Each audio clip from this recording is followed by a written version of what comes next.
Salut YouTube, merci de nous rejoindre pour ce second débat de la soirée du 16 avril 2024. Nous avons fait un débat sur le droit de vote des étrangers. Allez le voir, il est important. Et maintenant, nous faisons un débat sur la sécurité au JO. Ça va être magnifique. Vous allez voir, c'est... Mais je ne suis pas seul, parce qu'un débat, ça se fait à deux. Nous avons pour m'accompagner Kuro Kaname. Bonsoir ou bonjour, comment allez-vous tout le monde? N'hésitez pas, YouTube, à répondre dans les commentaires. Alors, pourquoi ce débat ce soir? Parce que il y a encore un ordinateur qui a été volé et qui contenait des informations sensibles. Vous pouvez passer pour une bande de clowns. Non, mais disons que il y a un ordinateur qui a été volé une première fois. Une semaine plus tard, il y avait un autre ordinateur qui a été volé. Là, il y a un ordinateur lors d'un cambriolage qui est récupéré. À chaque fois, donc avec des données sensibles, plus ou moins sensibles. À chaque fois, ils nous disent c'est pas si sensible que ça, mais il y a quand même un petit doute. J'ai du mal à leur faire confiance en ce moment à nos chers décideurs. Les décideurs! J'ai du mal à leur faire confiance. Et au bout d'un moment, on est à 100 jours, puisqu'ils ont annoncé à 100 jours, les 100 jours là, 100 jours avant les JO. On est à 100 jours des JO. Il y a 3 mois. Il y a il y a à peu près 3 mois là. On se fait voler des informations sensibles et confidentielles sur la sécurisation des JO tous les mois. À un moment, on peut se dire, la première fois, on a quelques trucs à changer, et puis c'est pas des données sensibles. La deuxième fois, par contre, les données sont sensibles. Et il y a une chance, il y a un certain pourcentage de chance pour que ces données, l'ordinateur soit juste effacé, revendu, etc. Mais il y a une possibilité non nulle pour que le vol soit première hypothèse commandité, service secret, tout ça, pour pouvoir faire des actions d'un autre État pour emmerder les JO, d'un autre État ou d'une organisation quelconque. Hein. Et donc, que ce soit un vol destiné à avoir des informations sensibles, ou alors que le voleur voit entre dans le PC, voit qu'il y a des informations sensibles, parce que, on sait très bien que les gens et la sécurité informatique, c'est que dalle. On va peut-être bientôt faire une émission sur la sécurité informatique ici, une fois que j'aurai repris le truc. Là, il y a quand Pôle emploi, France Travail, depuis qu'on a changé le nom de Pôle emploi, il n'y a jamais eu autant de piratage. Ouais, ça, j'en parlerai pas. Et là, il y a un troisième ordinateur qui est volé, dans un cambriolage. Alors, on peut se dire, c'est des cambrioleurs, ils vont juste prendre l'ordinateur, le revendre. C'est un ordinateur parmi 3. Je commence à me dire que la marge de possibilité pour que ces ordinateurs, il y en ait au moins un qui finisse pour des raisons ou pour une raison ou une autre, les informations sensibles finissent dans les mains de gens mal intentionnés, ça augmente à chaque fois qu'il y a un ordinateur qui disparaît. Et là, c'est que les ordinateurs où on sait qu'ils ont été volés. Je suis persuadé qu'il y a des trucs qui ont disparu, des clés USB, des machins, en mode, je sais pas où je l'ai foutu, c'est con. Parce que les gens et l'informatique, c'est n'importe quoi. Il y a des données qui ont probablement... Puis, de toute façon, quand vous voulez sécuriser un truc, il y a forcément des fuites. Là, on est avec une guerre sur le sol européen. On a à nouveau des montées la tension au Moyen-Orient est en train d'exploser, littéralement. Il y a il y a tellement de gens qui voudraient qui voudraient utiliser le moindre incident qui se passe au JO actuellement que je sais pas si c'est une bonne idée de faire les JO. Très cher, Kaname, qu'en pensez-vous? On a une bande de guignols et même sans parler de la sécurité des JO, que bah c'est suffisamment merdique pour que bah on en prenne plein la gueule quoi. En fait le potentiel d'une attaque terroriste lors des JO a tellement été multiplié par le nombre d'appareils et de périphériques volés que est-ce que c'est encore honnête pour la sécurité de tous les visiteurs de le faire?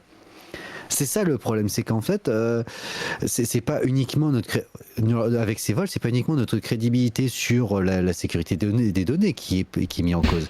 C'est aussi la capacité de nos dirigeants à se remettre en question sur le fait que on peut se faire attaquer sur notre sol parce que certaines données de sécurité peuvent être changés, par exemple les mots de passe, le nom de certaines personnes à certains postes, tu sais, tu la vires, tu la remplaces, etc., ou tu la migres, c'est possible. Mais une petite seconde. Mais le problème, c'est que on se retrouve avec potentiellement des données qui sont impossibles à modifier. Par exemple, certains plans de bâtiments qui sont sécurisés d'une certaine manière et qui ne peuvent pas être modifiés pour être sécurisés d'une autre manière, on se retrouve avec des choses qui peuvent servir de plan d'attaque. Ouais. Donc, à un moment, les gars, je sais pas, toutes vos données sont en train de fuiter, il faudrait peut-être s'arrêter là. L'argent est en train de partir dans tous les sens pour rattraper vos bourdes. Attends, pour l'instant, on n'a pas je suis pas sûr qu'ils aient budgété les conséquences du dernier vol. Oui, parce que on est déjà passé en termes de coût de 3 milliards et demi à 9 milliards. Et là, c'est que pour l'instant, 9 milliards. Il est probable qu'on dépasse les 10 milliards d'euros de coût pour les CJO. Voilà. Alors, je peux comprendre que justement, face à tant d'argent investi, ce serait difficile de voir autant de temps de travail foutu aux oubliettes. Je peux le comprendre. Je peux parfaitement comprendre cet ordre d'idée. Seulement, si on est à se demander que justement on ne va pas balancer par les fenêtres tout cet argent, il faut qu'on le fasse pour pouvoir avoir un retour sur investissement, c'est une idée. Ça me fait un peu penser. De ce côté-là, ça me fait penser à la bourse et au phénomène des mains de plomb. Pour moi, on est totalement dans ce cadre-là, c'est-à-dire les mains de plomb dans le domaine de la bourse, c'est quand tu as acheté des actions, que leur cours plonge et que tu te dis ça va remonter. Seulement, ça plonge tellement loin que ça t'attire vers le bas. Ton investissement, techniquement, tant que tu l'as pas vendu, tu n'as rien perdu. Mais il y a un moment, ça va plonger tellement fort que tu ne vas jamais remonter. Et là, ils sont un peu dans le truc. Alors, ça nous a coûté très cher. On ne peut pas arrêter. Donc, ils plongent. Mais ça va remonter une fois que les JO seront finis. Ça va coûter combien? Enfin, on va considérer à combien d'attaques qu'on n'aura pas pu éviter parce que tous les plans auront fuité sur le net. Combien d'attaques il faudra et combien de victimes il faudra pour qu'on considère que ces JO étaient une connerie organisée? Je pense que c'est ça la question réellement ce soir. Je pense que... Alors, ça tout... je ne souhaite pas une attaque. Très clairement, je ne souhaite pas d'attaque sur les JO ni quoi que ce soit. Je ne souhaite pas la mort de milliers de personnes. Mais là, le problème, c'est qu'en fait, on met tellement la vie de tous ces gens-là en danger que pour moi, en fait... Ils ne se rendront réellement compte du risque que lorsqu'ils se seront pris une attaque et que mais on pouvait pas le prévoir. Ah mais même ça. Mais le truc c'est que la sécu, enfin, tant que c'est pas eux qui la prennent dans la gueule l'attaque, ils vont rien dire. Enfin ils vont dire on pouvait pas prévoir. Mais tant que ça ne les touche pas eux, tant que c'est pas la tribune officielle de tous les responsables qui va être touchée. Ils en auront rien à faire, ils vont dire on pouvait pas prévoir, on pouvait pas machin. Oui, bah c'est sûr qu'on pouvait pas prévoir que le président se prendrait une claque de la part d'un gars qui passait par là. Je Alors, ne dirai pas ce que je pense de cette personne, mais voilà. On oui, va dire mais quand c'est même- parce que tu le connais, calmons-nous. Voilà. Non, mais voilà. Mais le truc, c'est qu'il a quand même pu faire quelque chose qu'on pensait être impossible. Oui, mais moi je sais pour avoir discuté avec certains très bien informés, je sais pourquoi il a pu le faire. Et il avait déjà été repéré. Seulement, il y a quelqu'un qui a merdé et qui aurait pas dû, et qui a permis que cette attaque était possible. Et qui a fait en sorte que le service de sécurité de l'Elysée, la seconde après la claque, le mec était à terre. Les services de sécurité de l'Elysée avaient repéré. Et pour les avoir déjà vus à 2 cm de moi, parce qu'ils pensaient que j'étais une menace pendant un meeting, ils repèrent très bien toute personne qui dénote un tout petit peu du macroniste lambda. Ouais, mais je trouve ça quand même très intéressant qu'il ait pu le faire. Moi, je m'en fous. Mais Je il m'en a pu fous, le faire parce que... Mais je m'en fous. Je le félicite quand même pour son action, même si voilà. Mais concrètement, je le félicite pour son action parce qu'il a pu le faire. Mais le problème, c'est que même, on revient quand même sur le sujet, même s'il a pu faire ça, même si les gens ont pu le repérer, etc., à quel moment tu le laisses passer à l'acte? Encore, c'est qu'une claque.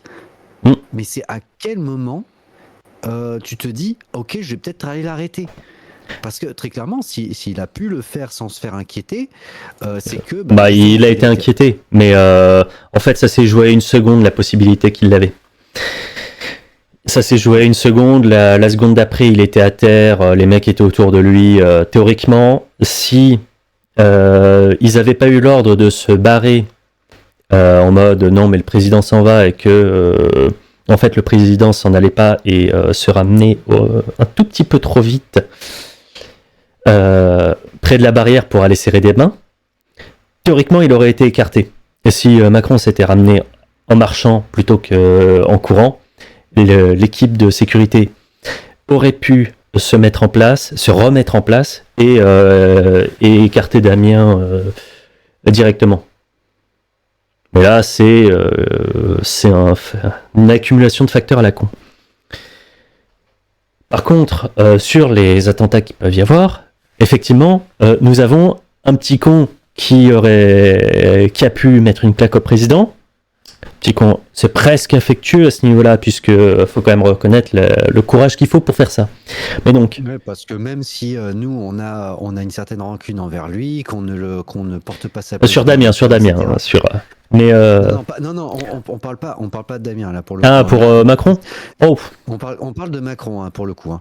Mais même si on ne porte pas dans notre cœur ce personnage qui a une politique qui est potentiellement contraire à la nôtre, en fait, on serait jamais passé à l'acte parce qu'en fait, on ne serait même pas allé le voir dans le sens aussi près pour se faire serrer la main par quelqu'un qu'on ne supporte pas. C'est un peu dur de l'approcher en même temps. Hein.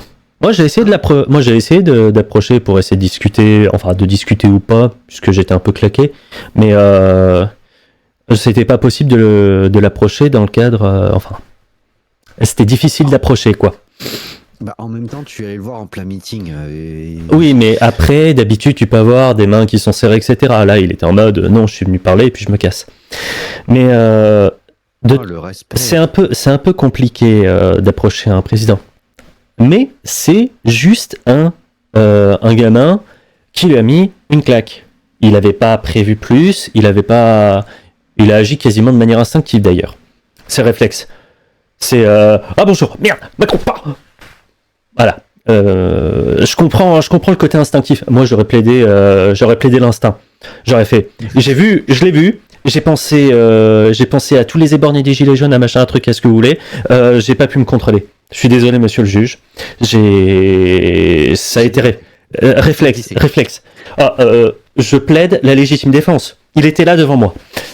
Oui, je suis allé le voir en meeting, mais et c'est juste un gamin qui a fait ça, qui était pas préparé, qui était pas machin. Vous imaginez que un groupe, surtout que là, si les informations fuitaient sur des mains, chez des gens qui sont mal intentionnés, il n'y a pas qu'un groupe qui est au courant. Ils se les refilent tous entre eux.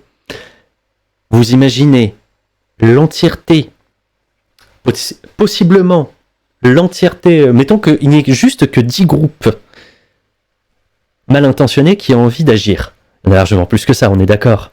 10 groupes mal intentionnés qui ont envie d'agir.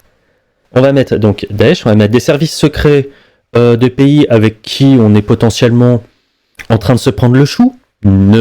Juste, comment dire, l'Iran, parce que on a choisi d'être du côté d'Israël au Moyen-Orient lors de l'attaque de l'Iran. Je vais rien dire dessus. Hein, j'ai suffisamment parlé d'Iran et d'Israël ces derniers temps. Je fais une petite pause.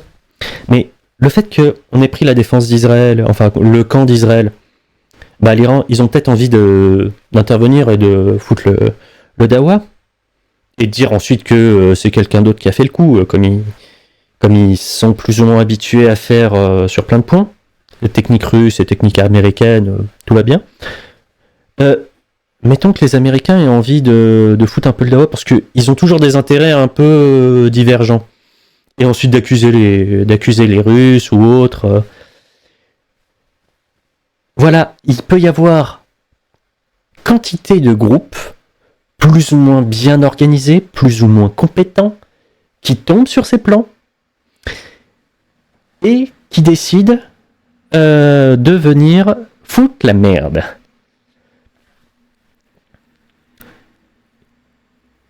Il y a eu un raté pour un gamin qui a mis une claque à Macron.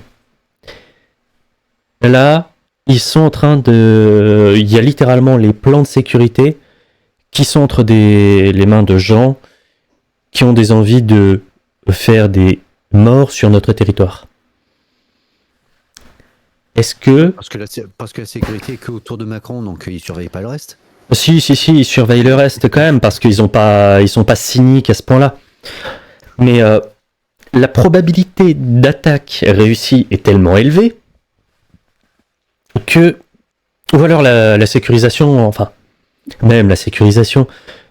C'est quoi la sécurisation actuellement ? Ils ont dépensé, je sais pas combien, pour établir leur site où les gens vont pouvoir déclarer sur un QR code qu'ils se déplacent et qu'ils ont bien le droit de se déplacer. Mais vous emmerdez qui à part les gens qui remplissent le QR code ? Parce que les gens qui veulent aller à un endroit et qui ont envie de de faire une action terroriste, bah ils vont pas remplir un QR code. Vous emmerdez juste 99,9999% des gens qui veulent rien faire et le 0,001% des gens qui veulent faire un truc pour lequel vous développez l'application, le machin.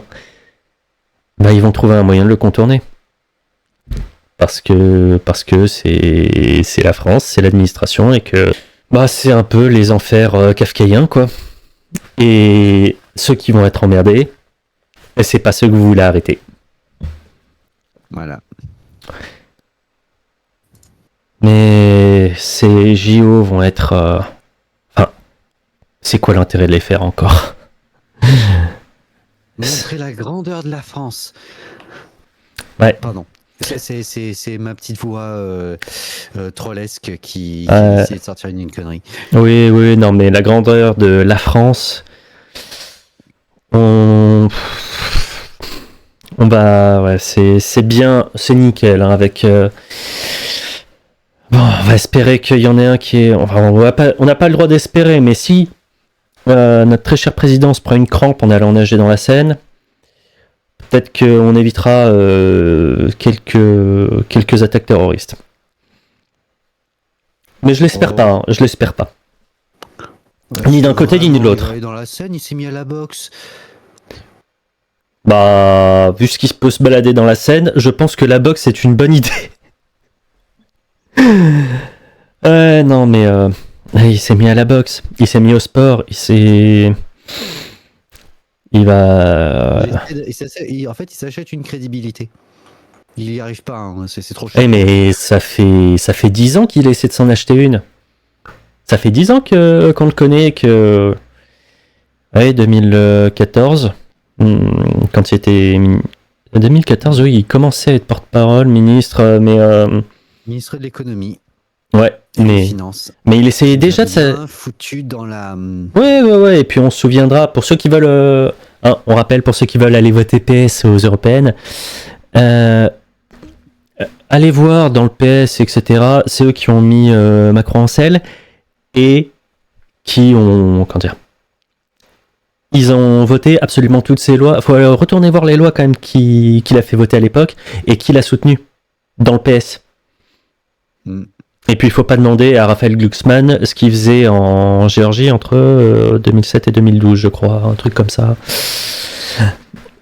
Donc le PS. On a dit de ne pas tirer sur l'ambulance. Ouais, alors l'ambulance elle est à 8 ou 10% là, donc j'ai bien le droit d'y tirer dessus. Moi, de toute façon, je vous rappelle que pour le vote des européennes, il y aura un live spécial sur la chaîne de la morale politique où je pense que je vais m'abstenir d'aller voter et je vais faire un live toute la journée et commenter toute la journée toutes les conneries qu'on pourra entendre. Et vous serez invités à venir nous écouter.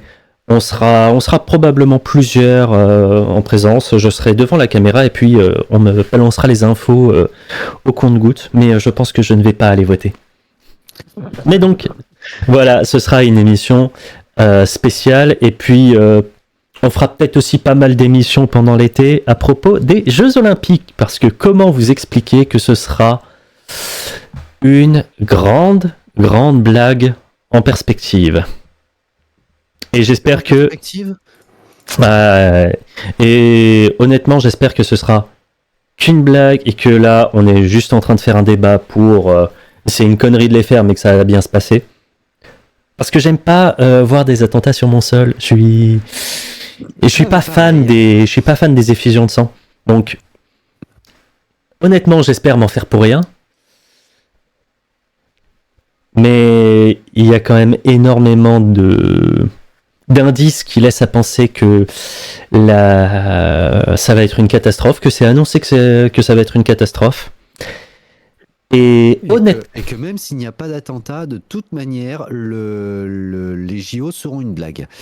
Oui, alors il y a plein de raisons de dire que ce sera une blague, mais s'ils arrivent à faire l'entièreté des JO sans attentat, sans attaque de quoi que ce soit, je modérerai un peu mon propos et je dirais que par rapport à tout ce qu'il y avait, et je m'engage, s'il n'y a aucune attaque, s'il n'y a aucun attentat qui est réussi lors des JO, qui soit tenté, c'est normal, on est dans une situation géopolitique terrible. Mais s'il n'y a aucun attentat qui est réussi pendant tous les JO, je m'engage à mettre au crédit de la Macronie qu'ils auraient réussi leur JO. Je m'engage, sur serment sur l'honneur, comme dirait un certain serment d'Axe. Mais voilà. Je dirais, s'il n'y a personne qui est blessé ou tué lors des tentatives d'attentat, je dirais que c'est une réussite. Et je leur mettrai, et je dirai toujours, dans les émissions d'après, que la Macronie a échoué à beaucoup de choses, mais ils n'ont pas forcément échoué, qu'ils ont réussi les JO parce qu'ils ont réussi à éviter ça, alors qu'il y a tout qui allait contre eux. Mais, honnêtement, je risque pas grand-chose. C'est terrible à dire, mais je risque pas grand-chose à promettre ça. Parce qu'il y a vraiment quasiment aucune chance pour que ça se passe bien. On peut paraître pessimiste comme ça, mais malheureusement... Le réalisme est souvent vendu pessimisme. Mais c'est on va étendre un peu plus, mais c'est un peu le principe de la chaîne. Hein. Le réalisme politique, c'est un peu ce qui tient la ligne de la chaîne, c'est qu'il faut arriver, on prend les informations et on essaie d'imaginer la chose qui a le plus de chances d'arriver. C'est rarement joyeux. C'est très rarement joyeux. On voit, jusqu'à maintenant, on n'a pas eu énormément d'analyses qui ont été faussées, sauf une ces derniers mois, c'est celle sur les agriculteurs. Et notre très cher habitué Border, qui parle beaucoup aussi dans le Discord quand il quitte pas le Discord, mais Border avait raison. Les agriculteurs ont bien reculé. Et je disais que c'était très improbable qu'ils puissent reculer, et là ils ont reculé. Donc je me suis trompé. Border avait raison. Mais ils sont toujours en train de dire qu'ils vont faire des trucs. Ah, ils ont quand même mis quasiment le couteau sous la gorge de Paris. Et ils ont reculé au dernier moment. Ils ont un peu fait ce qu'a fait Hannibal, le carthaginois devant Rome. Hannibal, il avait fait la même chose. Il est venu avec ses éléphants, il a tout battu, il s'est posé devant Rome et il a fait bon, bah maintenant, selon les règles habituelles, vous avez perdu, donc on négocie. Et Rome avait résisté, il fait non, on fait pas selon les règles habituelles. Et Hannibal a dû céder parce que plus de vivres et plus de moyens de faire autrement. Et là, les agriculteurs, ils ont fait la même. Ils ont avancé jusqu'au maximum. Ils ont fait bon, là, vous allez nous écouter. Le gouvernement a fait ouais, on en reparle dans 3 semaines. Et fini. Bon, on a un peu divergé. Non, je ne dirais pas celui-là. Ouais. Nous avons un peu digressé. Voilà. Et je l'ai pas dit quand même. Moralité du débat. Faites pas les JO. Je pense que c'est à peu près ça. Oui. Bon, c'est grosso modo. quand même YouTube. Vu que avec Kuro, on se connaît beaucoup trop bien. Si tu veux venir apporter de la contradiction, n'hésite pas à le faire. Le lien du Discord est dans la description de la vidéo. Tu peux venir, tu peux intervenir. On est ravis de discuter, d'avoir des avis divergents. On est gentil. On est poli.